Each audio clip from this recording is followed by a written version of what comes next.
Assalamualaikum warahmatullahi wabarakatuh. Alhamdulillah, alhamdulillahilladzi hadana lihada wa ma kunna linahtadiya laula an hadana Allah. Alhamdulillahilladzi jama'ana lihada wa ma kunna linajtami'a laula an jama'ana Allah.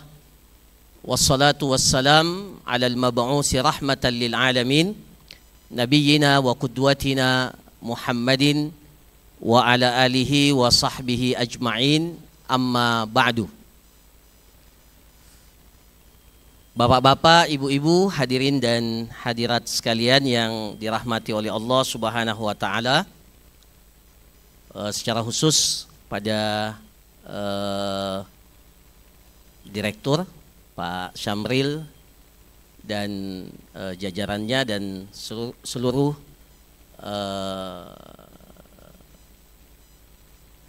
pengajar, guru dan pengelola sekolah Islam Atirah di semua jenjang pendidikannya.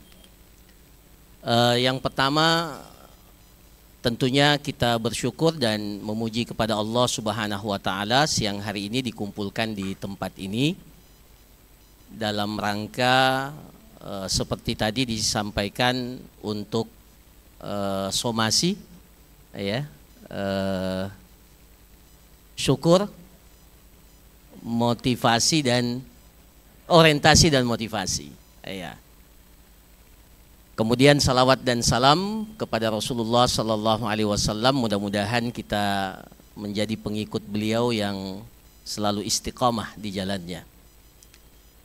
Kemudian yang ketiga, sangat bersyukur sekali siang hari ini diundang untuk saling berbagi, saling memberikan manfaat di tengah-tengah bapak-bapak, ibu-ibu sekalian. Saya kalau ada di tempat ini teringat masa kecil. Saya besar dan kecil di dekat sini. Kebetulan rumah saya itu di ujung Gunung Bulu Saraung, ya, Hos Cokro Aminoto nomor 1. Ya, jadi pas di ujung, ya, Bulu Saraung, sekarang jadi hotel kayaknya, ya. Saya kecil di situ. Jadi mulai kecil ya saya aktivitas di sini semua, ya.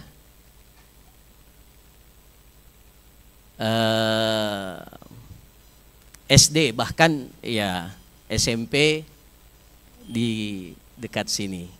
Nah kebetulan surprise hari ini saya ada di depan guru saya, ya, Pak Ridwan. Tepuk tangan untuk Pak Ridwan. Ya. Masya Allah, tidak banyak yang berubah dari beliau. Iya. Jadi saya diajar Pak Ridwan ini tahun berapa Pak? Iya, saya 95 ya Pak. 84 85. Iya, coba 84 85 Pak Ridwan masih, iya, lebih kurang, ya, Masya Allah. Jadi beliau dulu mengajar di SD Muhammadiyah 1 Kapuposang. Iya, Muhammadiyah, saya murid beliau di kelas, wali kelas saya di kelas 5. Kelas 5 Pak ya? Iya, alhamdulillah kelas 5, jadi masih ingat. Dan alhamdulillah tidak ada namanya mantan guru. Iya, tidak ada mantan guru, yang ada tetap guru. Makanya ya, surprise sekali dan saya gembira sekali hari ini sekaligus bisa berbagi dan bisa ketemu dengan guru saya. Ya. Bapak-bapak, ibu-ibu sekalian yang dirahmati oleh Allah Subhanahu wa taala, tema yang atau materi yang diberikan kepada saya adalah profil guru sekolah Islam di era 5.0, high tech, high touch.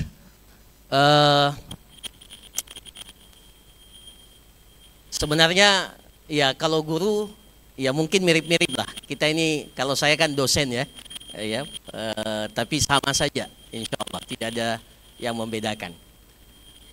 Slide yang pertama. Nah, bahasa Arabnya guru itu apa? Bahasa Arabnya guru itu apa? Muallim. Iya. Dari kata allama yu'allimu. Iya. Jadi kalau kita sebagai muallim itu isim fa'ilnya, kalau dalam bahasa Arab namanya isim fa'il. Dari kata allama yu'allimu, muallim. Muallim itu isim fa'il. Subjek, pelaku. Iya. Sebagai guru dalam Islam itu sebenarnya kita ini semua adalah pewaris Nabi Sallallahu Alaihi Wasallam. Ya, dalam Islam guru itu pewaris Nabi Sallallahu Alaihi Wasallam. Setidak-tidaknya ada 2 ayat dalam Al-Quran yang mengisyaratkan itu secara kuat. Ya. Yang pertama dalam surah Al-Baqarah ayat 129, ketika Nabi Ibrahim alaihissalam meminta kepada Allah, Rabbana wab'ats fihim rasulan minhum yatlu alaihim ayatika wa yu'allimuhum alkitaba wal hikmah.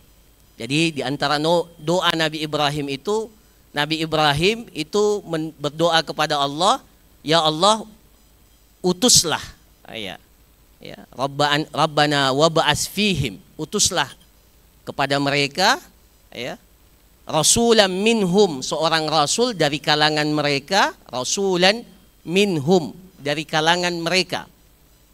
Jadi nabi dan rasul itu bukan malaikat, ya, diutus oleh Allah dari kalangan manusia itu sendiri.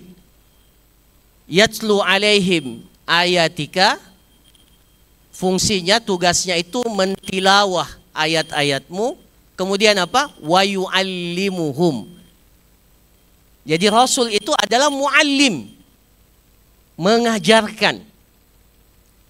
Sama juga dalam surah Al-Jumu'ah ayat yang pertama. Huwallazi ba'asa fil ummiyina rasulan minhum yatlu alaihim ayatika wa yuzakkihim wa yu'allimuhum al-kitaba wal hikmah. Jadi bapak-bapak, ibu-ibu sekalian, ya, sebelum kita berbicara bagaimana tugas dan fungsi guru, ada satu kebanggaan, ya. Ada satu kebanggaan pada diri kita ketika kita dipilih oleh Allah menjadi seorang guru, menjadi seorang pengajar. Karena apa? Kita mewarisi salah satu daripada tugas penting kenabian. Ya. Jadi menjadi muallim itu keren, menjadi guru itu keren, menjadi guru itu sesuatu yang luar biasa. Ya. Ya. Bahkan ilmu itu, ya, ilmu itu bapak-bapak, ibu-ibu sekalian, menjadi sangat mulia, ya, karena tidak ada orang yang tidak bangga disebut sebagai seorang yang berilmu. Ya, ada ungkapan Ali bin Abi Thalib, ya, sebagian mengatakan itu ungkapan Al-Imam Asy-Syafi'i rahimahullah, kafa lil ilmi syarafan an yadda'ihi man la yuhsinu. Ya, apa itu artinya? Ungkapan itu mengatakan cukuplah ilmu itu sebagai kemuliaan, karena orang yang tidak punya ilmu itu senang dikatakan berilmu. Ya, jadi kalau ada orang, ini mohon maaf, orang yang tidak berilmu, bodoh, dikatakan berilmu, dia pasti senang, bangga, dikatakan berilmu. Ya. Wa kafa bil jahli dha'atan, ya. Tapi kebodohan itu cukuplah menjadi satu kehinaan. Karena apa? Karena orang bodoh pun tidak mau dikatakan bodoh. Bapak-bapak, ibu-ibu sekalian yang dirahmati oleh Allah, anjing. Anjing itu najisnya, kalau kita belajar fikih, najis apa? Najis mughalladhah. Najis tingkat tinggi. Ya. Tingkat tinggi, bahkan Dalam mazhab Syafi'i dikatakan sama dengan ya, najis anjing itu setara dengan najis babi. Ya. Dari sisi keharamannya. Ya. Meskipun ada perlakuan khusus untuk anjing itu. Ya. Bahkan sebenarnya Rasulullah Sallallahu Alaihi Wasallam itu naha an thamanil kalbi. Rasulullah Sallallahu Alaihi Wasallam itu melarang jual beli anjing. Ya. Naha an thamanil kalbi. Jadi dalam Islam najisnya najis besar, ya, tingkat besar, dan dilarang diperjualbelikan. Tapi coba lihat bapak-bapak ibu sekalian, karena ilmu itu, anjing itu kalau dilatih berburu,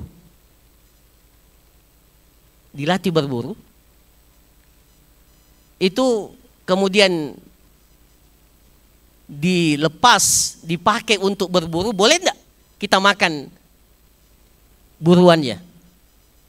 Boleh tidak? Boleh.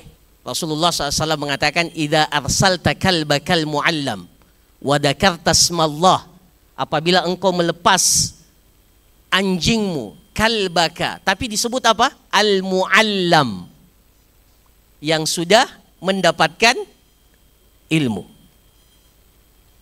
Al-muallam. Jadi luar biasa. Ya, jadi kita ini ketika kita berafiliasi kepada ilmu, kita sedang memuliakan diri kita. Jadi menjadi seorang guru, menjadi seorang pendidik, kita sedang meniti jalan kemuliaan. Ya. Jalan kemuliaan. Innallaha wa malaikatahu wa ahlas samawati wal aradin la yusalluna ala muallimin nasal khair. Bahkan dalam riwayat dikatakan hatta namlatu fi juhriha wa hatta al-hut fil bahr la yusalluna ala muallimin nasal khaira. Jadi kalau kita biasa bersalawat kepada Nabi kita, Nabi Muhammad sallallahu alaihi wasallam, apa itu makna salawat? Kita ya mendoakan Nabi SAW dan semoga Nabi SAW itu ditinggikan derajatnya, maqamam mahmuda, ditinggikan derajatnya oleh Allah Subhanahu wa taala. Satu-satunya orang yang bisa mendapatkan salawat seperti salawatnya Nabi itu para muallim. Apa dalilnya Ustaz? Nah, tadi saya bacakan hadis Rasulullah SAW.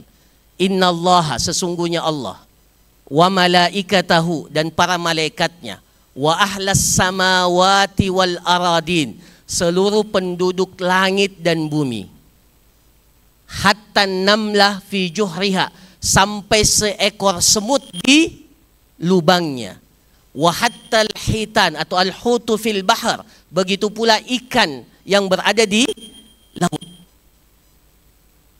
Apa yang mereka lakukan? La yusalluna, akan bersalawat kepada siapa? Ala muallimin nasal khaira, setiap orang yang menjadi guru yang mengajarkan kebaikan kepada orang lain. La yusallun, sampai semut,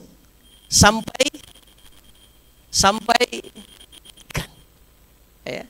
Berapa jumlah semut? Ya, coba tanya guru siapa itu yang tahu bahasa semut.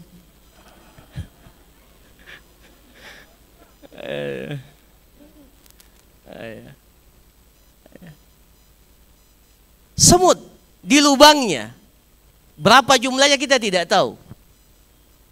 Ikan di lautan, semuanya la yusallun, mereka bersalawat. Apa makna bersalawat? Mendoakan. Kenapa? Karena kalau orang-orang yang berilmu, yang menguasai dunia, ya, orang-orang yang berilmu, yang lurus menguasai dunia, maka semua makhluk hidup ini akan mendapatkan ketenangan. La yusalluna ala muallimin nasal khaira. Jadi bapak-bapak, ibu-ibu sekalian yang dirahmati oleh Allah Subhanahu wa taala, satu kemuliaan ketika kita dipilih, ini nikmat pemilihan ini. Ya, ini namanya nikmatul istifa. Kita dipilih oleh Allah untuk mengemban amanah menjadi seorang guru. Ya. Menjadi seorang guru. Semua penduduk langit dan bumi. Ini hadis yang tadi saya bacakan. Ini hadis disebutkan oleh Rasulullah ketika datang seseorang menanyakan kepada Rasulullah, "Ya Rasulullah, mana yang lebih afdal?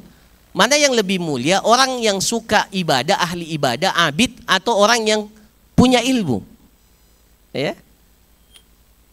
Jadi Rasulullah ditanya itu, "Ya Rasulullah, ini ada dua orang, satunya ahli ibadah, senang beribadah. Ya. Qiyamul lailnya bagus, puasa sunnahnya bagus, baca Qur'annya, ya. Dibandingkan dengan seorang alim. Ya. Mana yang lebih bagus?" Rasulullah membacakan hadis ini. Kenapa? Karena kalau ahli ibadah, kata para ulama kita, ahli ibadah memang baik dan seharusnya kita juga jadi ahli ibadah sebenarnya. Ya. Ini tidak merendahkan orang yang ahli ibadah, tidak, sama sekali tidak. Tapi dari sisi manfaat yang dirasakan oleh ahli ibadah hanya kembali kepada dirinya sendiri. Sementara dengan ilmu seseorang itu bisa memberikan manfaat yang maksimal kepada orang lain. Maka dari sisi ini, kenapa seluruh penduduk langit, bumi, ya, bahkan sampai semut dan ikan di lautan itu mendoakan kebaikan kepada orang-orang yang mengajarkan kebaikan itu.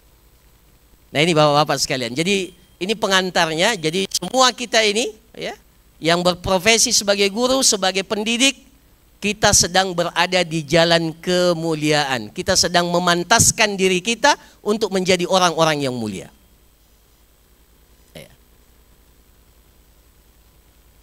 Kemudian yang kedua,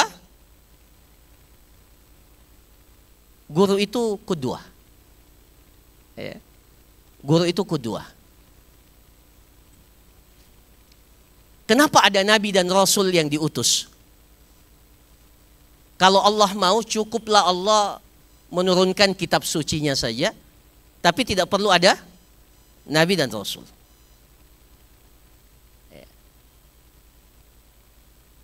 Atau ya karena kita sudah diberikan oleh Allah perangkat, kita punya akal, kita punya ya kemampuan untuk menganalisa, ya cukuplah disampaikan ini tuntunannya tanpa perlu mengutus nabi dan rasul.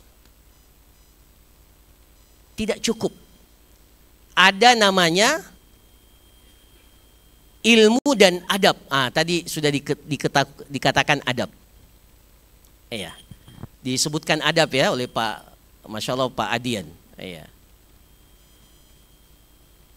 Adab itu, bapak-bapak, ibu-ibu sekalian, tradisi para ulama kita itu mendahulukan namanya adab. Kanu yata'allamuna al-adaba qabla an yata'allamu al-ilma. Mereka lebih dahulu pertama mempelajari adab, etika, sopan santun, tata krama sebelum mempelajari ilmu. Bahkan diriwayatkan bahwa sebagian mereka mempelajari adab itu 20 tahun baru mempelajari ilmu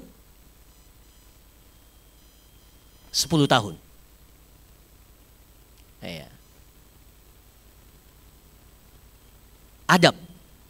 Bahkan Al-Imam Sufyan As-Sawri rahimahullah itu mengatakan, nahnu ila qalilin, Abdullah ibnul Mubarak, Abdullah ibnul Mubarak seorang tabi'in, ulama besar, itu mengatakan, nahnu ila qalilin minal adab ahwaju ilaina min katsirin minal ilmi. Kalau saya tanya bapak-bapak, ibu-ibu sekalian, mana yang lebih penting? Adab atau ilmu? Adab atau ilmu? Tapi yang kita ajarkan ilmu atau adab?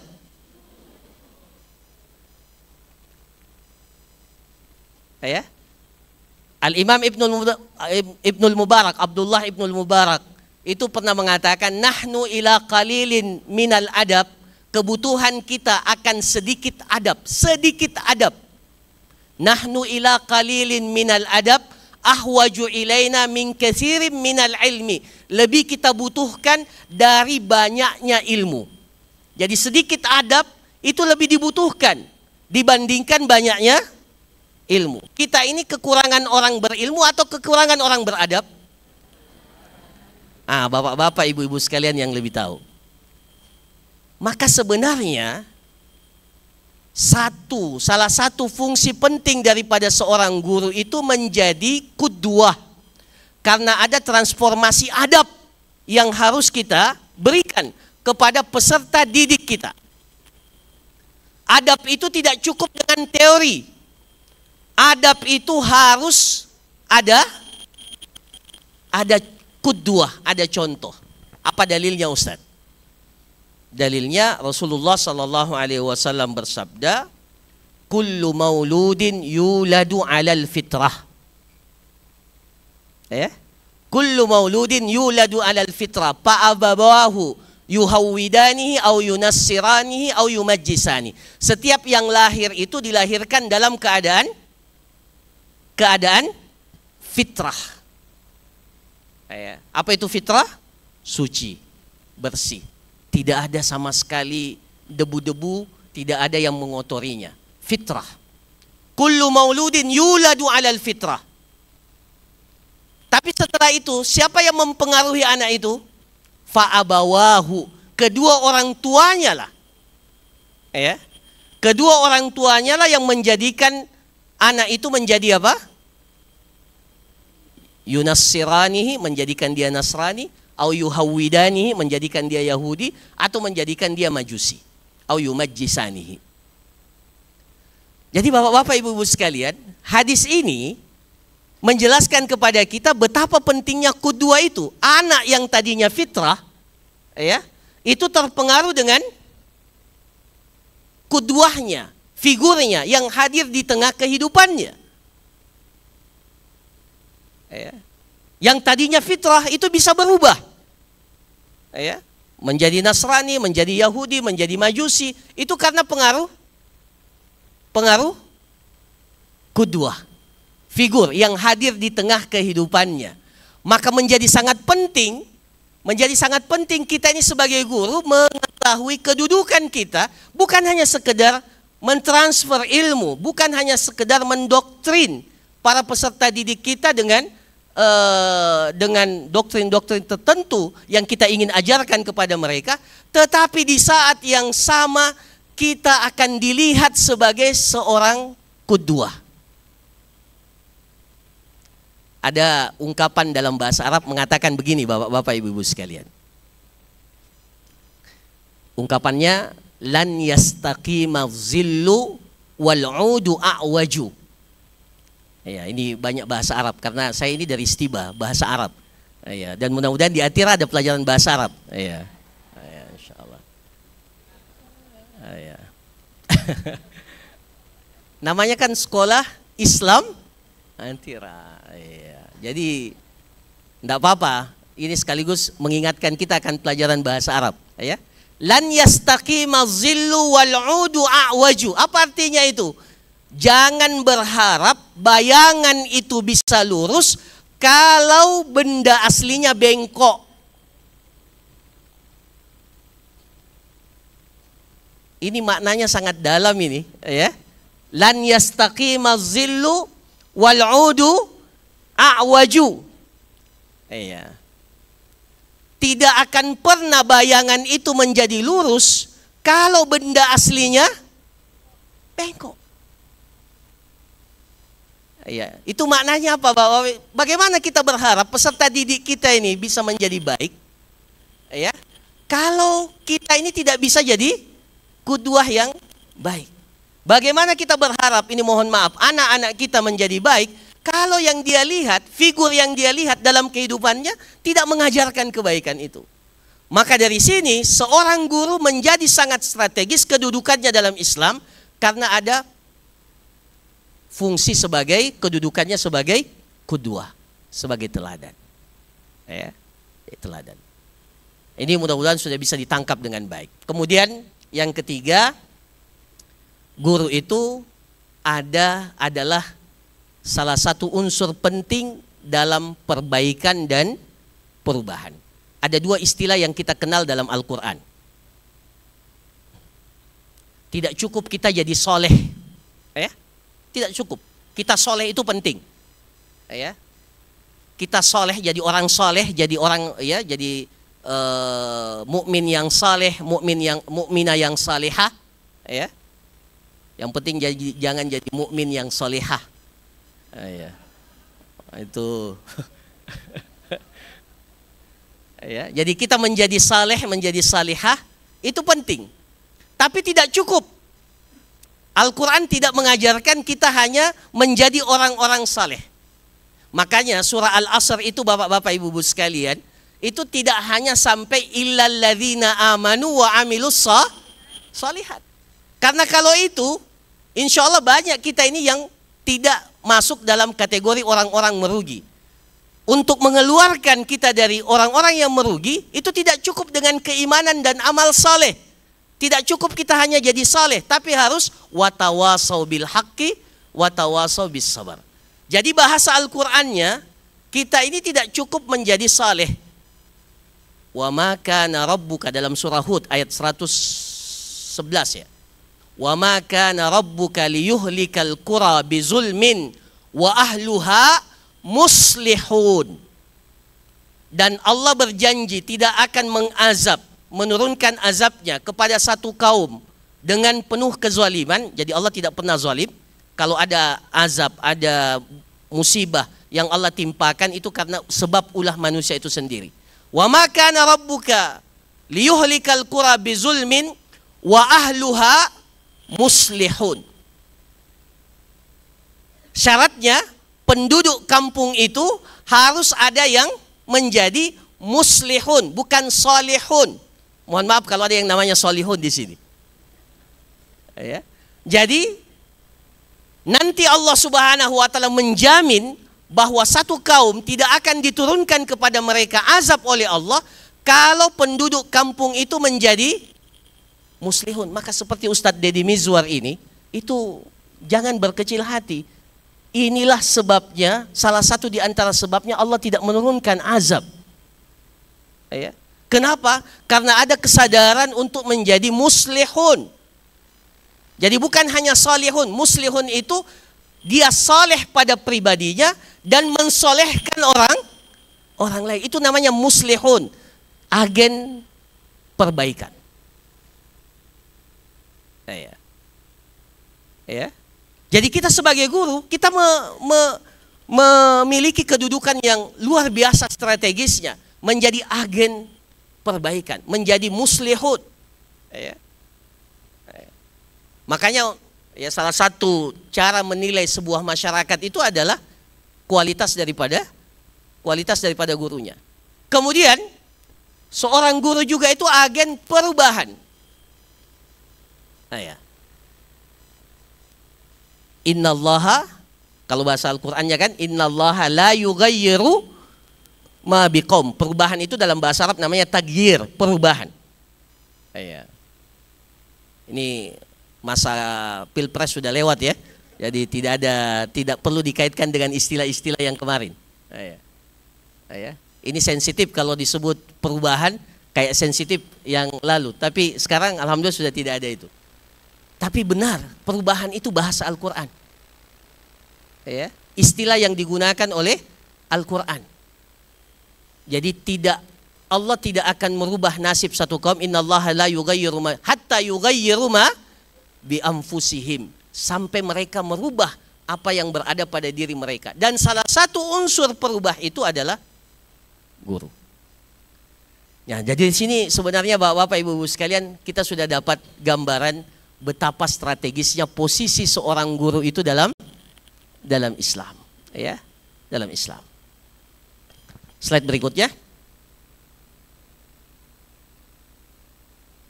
Nah, ini saya kira Bapak-bapak Ibu-ibu sekalian sudah, ya, tidak usah saya jelaskan ya. Iya, kalau dalam undang-undang itu sudah jelas. Ya. Jadi kalau sebenarnya kita lihat ya, merencanakan pembelajaran, melaksanakan proses pembelajaran, menilai dan mengevaluasi, membimbing, melatih peserta didik, melakukan penelitian pengabdian kepada masyarakat. Jadi guru itu bukan hanya juga di sekolah. Kalau di pendidikan tinggi ada namanya Tridharma perguruan tinggi. Salah satu aspek yang dinilai dari seorang dosen itu sejauh mana kontribusinya dalam pengabdian kepada masyarakat. Ya. Ya, makanya saya tertarik untuk kampung apa tadi? Santaria. Ya, nanti kerjasama sama Stiba. Ya, insya Allah kita kirim mahasiswa dosen kita untuk membina di sana. Ya. Ya, memang kita ini kalau di Stiba itu, nah ini promosi sedikit, enggak apa-apa Pak Samril ya. Ya. Ya. Memang kita itu di kampus, ya, kami di kampus Bapak Ibu sekalian, itu kalau selesai mahasiswa, ijazahnya itu tidak langsung kami berikan. Ya, jadi selesai mereka S1, itu tidak langsung ijazahnya kami berikan. Mereka di wisuda tapi ijazah kami tahan. Kapan mereka bisa ambil ijazahnya itu? Kalau telah dikirim 1 tahun. Berdakwah di mana? Berdakwah di seluruh pelosok di Indonesia. Ya, maka mudah-mudahan nanti satu kampung Bapak nanti insya Allah kita akan utus 1 di situ atau 2. Ya. Jadi kami, ya, dalam tugas, ya, bahwa inilah ilmu itu kan harus dizakatkan. Ya. Jadi mereka setelah S1 itu tidak langsung dapat ijazah. Nanti 1 tahun berikutnya mereka datang membawa surat keterangan dari daerah setempat bahwa telah mengabdi daerah itu, baru kami serahkan ijazahnya. Ya. Padahal mereka bayar juga, ya. Mereka bayar, masuk Stiba bayar SPP, ya. Tapi setiap kali kami wawancara masuk Stiba, kami bilang sama orang tuanya, Pak, Ibu, ini anak tak, nanti kalau selesai itu tidak langsung bisa pulang ke kampung. Mereka akan kita kirim, ada yang dikirim ke Papua, ada yang ke Sumatera, ada yang Kalimantan, macam-macam. Ya. Ya. Dan belum pernah ada alumni Stiba, promosi lagi nih Pak Samril, ya. Belum pernah ada alumni Stiba itu yang menganggur. Karena setiap selesai lebih banyak permintaan daripada alumni yang kami. Ya, jadi kalau tadi mungkin Ustadz Adian itu bilang bahwa salah satu nilai keunggulan itu ada pada khairun nasi anfa'uhum linnas, itu alhamdulillah Stiba sudah buktikan bahwa setelah kuliah mereka tidak menganggur. Langsung ditempatkan. Ya, ditempatkan di banyak tempat. Ya. Nah, ini ya. Jadi guru itu, ya, melakukan penelitian dan pengabdian kepada masyarakat, melaksanakan tugas, ya, tambahan, ya, meningkatkan dan mengembangkan kualifikasi akademik dan seterusnya. Nah, ini tidak usah saya jelaskan. Bapak Ibu sekalian pasti lebih tahu dari saya. Lanjut slide berikutnya. Nah, sekarang kita ini berada di era, ya, yang, ya, luar biasa. Iya, ditandai oleh 3 hal, ya. Teknologi digital yang luar biasa, ya. Kemudian ada kecerdasan buatan, artificial intelligence. Kalau bahasa Arabnya itu adzakaul istinai, ya, kecerdasan buatan. Ya. Kemudian ini 2 hal ini yang luar biasa sekali. Bahkan saya pernah baca, pernah lihat di medsos, Bapak Ibu mungkin tahu, sekarang itu ada artis AI, ya. Ya, bukan robot. Jadi sudah seperti orang betul. Oh, iya. Siapa namanya itu? Ya, saya pernah dapat satu. Jadi orang menyangka itu orang betul, padahal bukan. Ya, itu hasil AI itu. Ya. Ya. Jadi sekarang ini anak-anak kita itu bisa lebih pintar dari gurunya. Sekarang anak mahasiswa kalau dikasih tugas senyum-senyum. Ya. Senyum. Ya, dikasih tugas senyum. Oh, apalagi kalau sekarang skripsi itu sekarang harusnya sudah diubah. Ya. Jadi kewajiban skripsi itu harusnya sudah kita ubah. Ya, harusnya sudah tidak lagi ya patokannya, karena dengan teknologi ini mereka bisa membuat bahkan lebih bagus. Ya. Bapak-bapak, ibu-ibu sekalian, kalau menyampaikan satu teori di depan anak-anak sekarang, itu dengan mudah mereka bisa mengakses teori yang kita sebutkan. Ya. Bahkan kalau kita salah, kalau muridnya itu kritis, dia bisa langsung mengatakan di depan kita, Bapak dan Ibu salah. Jadi kita berada dalam satu tantangan pendidikan yang luar biasa. Ya. Tapi apa yang kurang? Ya, bahkan mohon maaf, terjadi apa? Perubahan tatanan masyarakat. Ya. Di era 4.0 itu teknologi itu lebih banyak kepada ekonomi. Ya. Tapi sekarang ya di 5.0 ini semuanya, ya, semuanya. Semua kampus sekarang, ya, semua kampus sekarang itu mengeluh, bapak-bapak, ibu-ibu sekalian, karena kami ini latar belakang kampus, mengeluh karena apa? Jumlah peminat untuk melanjutkan ke tingkat pendidikan tinggi itu ternyata menurun, berkurang. Anak-anak kita itu lebih senang jadi YouTuber. Coba baca studi tentang itu, senang jadi YouTuber. Bahkan mohon maaf, tantangan kita, anak-anak kita lebih banyak suka ikut judi online itu. Ya, sehingga itu menjadi salah satu, berdasarkan satu penelitian, kenapa minat melanjutkan pendidikan tinggi itu menjadi berkurang, karena mereka lebih tertarik untuk ikut masuk dalam kegiatan-kegiatan seperti itu, judi online. Dan luar biasa peminatnya di Indonesia ini. Ini tantangan buat kita. Sekarang kalau kita lihat, rata-rata anak-anak muda sekarang kan rata-rata pebisnis. Anak muda Masya Allah punya omset sekian. Kalau dulu jarang kita dapatkan. Bahkan sekarang setelah pemilihan legislatif, banyak sekali anak muda yang terpilih. Bahkan incumbent sebagian tidak terpilih, dikalahkan oleh anak muda. Ada tantangan besar di hadapan kita. Ini anak-anak kita yang kita sedang ajar, dia sedang berada dalam dunia yang mereka luar biasa bisa mengakses informasi, pengetahuan itu secara langsung. Nah, kalau kita ini tidak berpacu dengan itu, maka kita akan ketinggalan. Sekarang ini mohon maaf, kalau ada ustadz atau siapa menceramah, itu anak muda langsung lihat, ini ustadz followersnya berapa. Iya, kalau dia lihat Instagramnya, saya tidak punya Instagram, dia lihat Facebooknya, kalau yang ikut, yang like cuma 10, 20, dia bilang, ini abal-abal. Anak muda gitu, gayanya sekarang seperti itu. Kalau kita tidak mengupdate diri kita, mengupgrade diri kita untuk lebih baik, maka kita akan ditinggalkan. Tantangan zaman ini mengharuskan kita harus bisa menyesuaikan diri kita dengan teknologi yang luar biasa maju. Tatanan masyarakat kita berubah.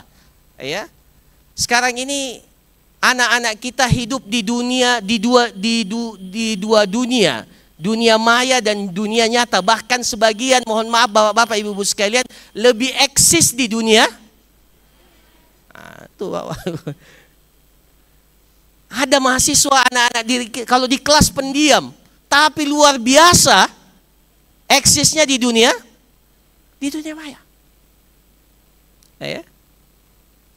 Ada anak yang kelihatannya biasa-biasa saja, tapi kalau kita lihat Instagramnya, lihat luar biasa.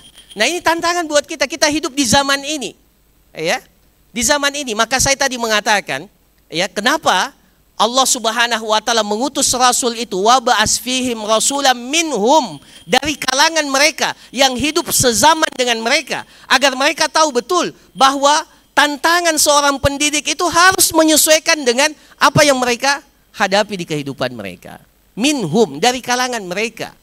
Ya.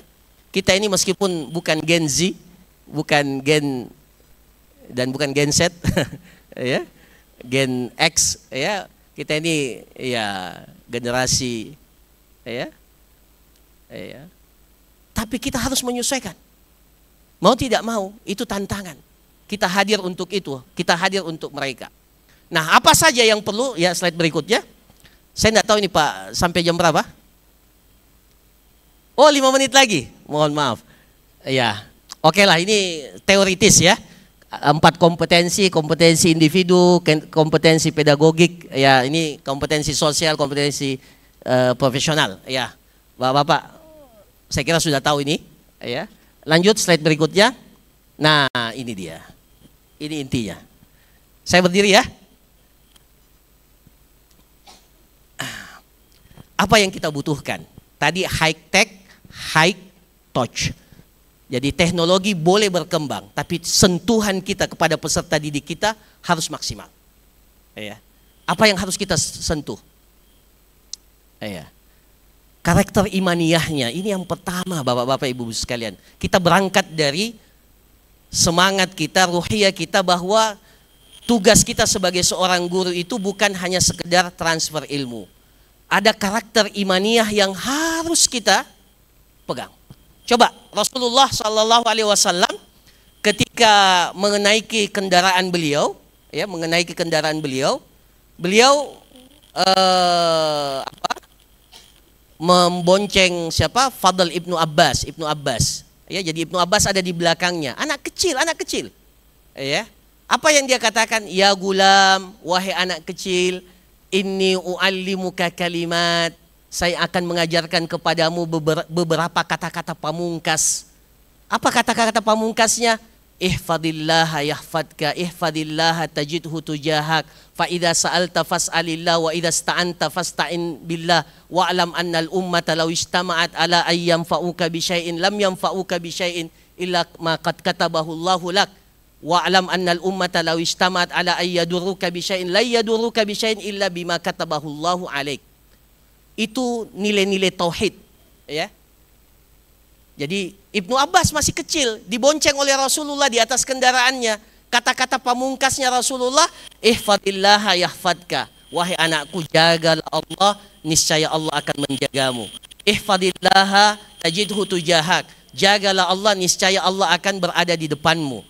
Idza sa'alta fas'alillah. Kalau engkau meminta, jangan minta kepada yang lain, minta kepada Allah. Wa idza sta'anta, kalau engkau memohon pertolongan, mohonlah pertolongan itu kepada Allah. Wa'lam, ketahuilah, kalau seluruh umat manusia ini bersatu untuk memberikan satu manfaat kepadamu, manfaat itu tidak akan sampai kepadamu kecuali apa yang telah ditakdirkan oleh Allah untukmu. Sebaliknya, kalau seluruh umat manusia ini bersatu untuk memudaratkan engkau, mudarat itu tidak akan sampai kepada engkau kecuali apa yang telah Allah tetapkan atasmu. Itu kalau guru seperti itu mengajarkan. Tapi yang harus pertama, ini harus gurunya. Jangan ihfazillah, ya, jangan wa'lam annal ummata, kalau semua umat bersatu untuk apa? Memberikan manfaat atau memudaratkan, tidak akan terjadi kecuali dengan izin Allah. Tetapi di saat gaji terlambat sedikit,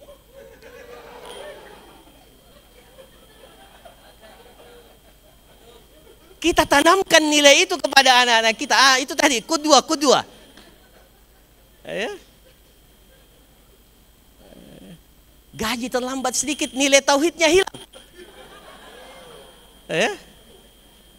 Ya, saya pernah diceritakan oleh oleh salah seorang ustadz. Ya, mereka, ya, ustadz itu naik pesawatnya baling-baling. Wah, getarannya luar biasa. Semua zikir sudah keluar. Ya.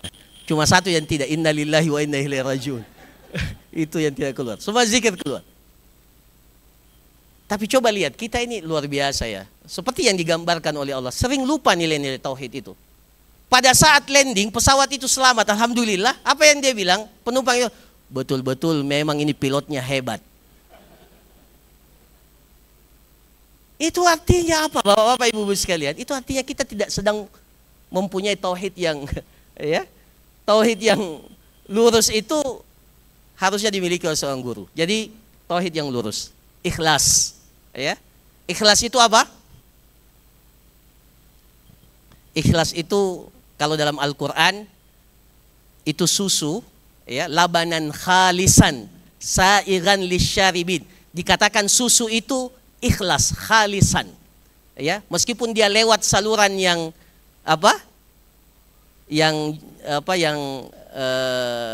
juga ya lewat di situ kotoran, tapi apa, dia tetap bersih, khalisan, sehingga sa'igan lisyaribin. Dikatakan susu itu khalisan, susu itu ikhlas, tidak bercampur. Jadi yang membuat kita ini kuat, ya, ketika seorang guru itu memiliki karakter imaniyah, dia ikhlas. Ya. Ikhlas itu bukan tidak digaji. Ya. Ikhlas itu betul-betul murni. Jadi guru, jadi guru. Ya. Jadi pendidik, jadi pendidik. Ya. Jadi jangan 70-30, ya, apalagi 50-50, tidak akan maksimal. Ya. Takwa, as-sidq. Takwa, ya ini salah sebenarnya. Takwa, tidak pakai H. Ketakwaan, ya itu harus jelas. Ya, bagaimana kita ingin menjadi pendidik yang baik kalau kita tidak memiliki karakter ketakwaan imaniyah. As-sidq, jujur, ya, jujur. Jujur dalam apa? Dalam segalanya. Bahkan dalam saat ini, mohon maaf, kita kadang jujur kalau kita berada pada posisi yang benar. Tapi kalau kita pada posisi yang salah, kita kadang tidak berani jujur. Ya, jadi dalam semua kondisi kita harus menampakkan kejujuran itu. Ini kalau ada waktu saya ceritakan banyak kisah terkait dengan ini. Iya. Kedua, karakter sulukiyah. Jadi selain imaniyah, sulukiyah. Ya. Apa kurangnya Nabi Sallallahu Alaihi Wasallam? Nabi itu sudah dapat wahyu, dapat mukjizat, dikuatkan oleh Allah. Tapi dalam mendidik, pesan pertamanya Allah SWT, kita baca dalam surah Al-Kahfi, wasbir nafsaka ma'a, bersabarlah engkau wahai Muhammad bersama dengan orang-orang yang yad'una rabbahum bil ghadati wal asyi, dalam surah Al-Kahfi. Jadi pesannya adalah wasbir ma'a, sabar dalam kebersamaan. Ya, sabar dalam kebersamaan. Jadi harus sabar, kita mendidik ya pasti sabar, harus sabar. Ya, tidak mungkin, tidak akan berhasil kalau kita tidak sabar. Mujahadah. Ya, berkorban, ya. Mujahadah. Ya. Harus inilah jalan jihad kita, ini jalan jihad kita, inilah jalan perjuangan kita. Mendidik itu jalan jihad kita. Ya. Inilah yang akan mudah-mudahan ya, kita ini mungkin sholat sunnah kita kurang, puasa sunnah kita kurang, ya. Ya, kadang zikir kita, ya, baca Quran kita. Tapi mudah-mudahan ya, ketika kita memilih jalan perjuangan menjadi seorang guru, inilah jalan kita yang akan membukakan kita mendapatkan kesempatan untuk masuk ke dalam surganya Allah Subhanahu wa taala. Ini. Jadi ini jalan jihad, ya. Kemudian karakter sulukiyah yang penting juga itu adalah komunikasi. Ya. Ya, ini mungkin kisah yang terakhir sebelum saya tutup. Coba baca surah Yusuf itu, ya, surah Yusuf dalam Al-Qur'an. Ya. Atau baca kisah-kisah pendidikan dalam Al-Qur'an, komunikasi itu memang luar biasa. Komunikasi yang efektif. Luqmanul Hakim. Ini terutama bapak-bapak. Luqmanul Hakim, ya. Saya pernah ikut pelatihan. Bahwa penyebab anak-anak kita itu, ya, menyimpang, ya, itu salah satu diantaranya tidak hadirnya komunikasi yang efektif dalam keluarga. Ya. Maka kalau kita lihat baca surah Yusuf, surah Luqman, ya, komunikasi itu menjadi sangat penting. Kehadiran orang tua dalam pembinaan anak. Ya. Nabi Yusuf itu banyak sekali banyak sekali apa kalau istilah anak sekarang dibully, ya. Tapi komunikasi yang efektif dari seorang bapak hadir dalam kehidupan seorang Nabi Yusuf alaihissalam sehingga betul-betul bisa melewati masa-masa, ya, masa-masa kritis itu, ya. Dan itu kuncinya ada pada komunikasi. Nabi Yakub alaihissalam, Nabi Luqmanul Hakim, ya, itu komunikasi. Jadi seorang pendidik, ya, seorang pendidik harus memiliki kemampuan komunikasi yang maksimal. Yang terakhir saya kira ini jelas ya, ya, kita hidup di jadi karakter ilmiah, keterampilan, skill kita harus ditingkatkan, ya. Kemampuan ilmiah kita juga jangan sampai referensi kita dari sejak kita mengajar sampai sekarang referensinya itu saja. Ya, apalagi kalau ilmu agama, alhamdulillah referensinya ya mungkin lebih ini ya. Meskipun dalam ilmu agama saja saya mengajarkan ilmu fikih, usul fikih, saya mengajarkan muamalat, ya. Itu kan setiap saat ada hal-hal yang baru. Ya harus kita belajar, harus kita upgrade kemampuan ilmiah kita. Keterampilan apalagi. Sekarang ini tidak bisa lagi dinafikan bagaimana ya keterampilan itu menjadi satu hal yang mutlak adanya agar kita bisa eksis dalam dunia pendidikan ini. Saya kira demikian apa yang dapat disampaikan, mudah-mudahan bermanfaat terutama buat diri saya pribadi dan kepada bapak-bapak ibu-ibu sekalian. Kurang lebihnya saya mohon maaf. Hadanallahu wa iyyakum ajma'in wa sallallahu ala nabiyina Muhammad wa ala alihi wa sahbihi ajma'in wa akhiru da'wana alhamdulillahi rabbil alamin. Assalamualaikum warahmatullahi wabarakatuh.